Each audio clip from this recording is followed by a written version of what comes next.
آپ کے میرے دلوں کی صفائی کے لیے نسخہ ڈٹرجنٹ ایک دعا پڑھ لیجئے، مانگ لیجئے، دل میں سوچئے جس نے ستایا، جس نے کھپایا، جس نے کوئی دکھ دیا، کوئی تکلیف دی، اس کو یاد کریے اور اس دعا کو مانگیے، ربنا اغفر لنا ولاخواننا الذین سبقونا بالایمان ولا تجعل فی قلوبنا غلا للذین آمنوا ربنا انک رؤوف رحیم۔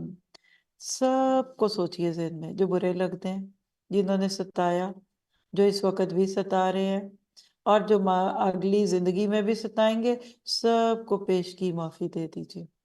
جاؤ میں نے تمہیں معاف کیا، لا تسریبا، کوئی پکڑ نہیں، جاؤ تمہیں اللہ بھی معاف کر دے۔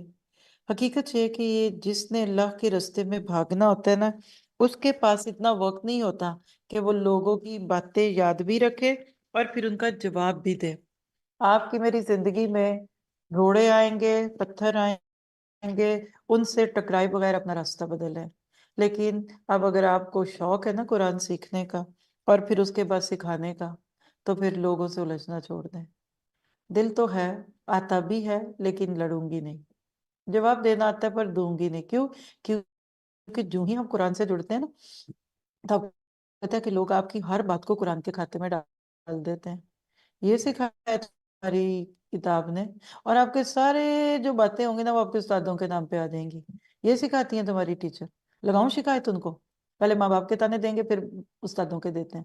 دینا ذرا مجھے ان کا نمبر، میں بتاتا ہوں، کرتا ہوں۔ تو کیا ضرورت ہے خام خواہ بعد میں صفائیاں پیش کرنا، رونا دھونا؟ پہلی صورت میں اللہ نے آپ کو بتا دی ہے کہ ایک لفظ بولو گے تو 60 روزے رکھنے پڑیں گے۔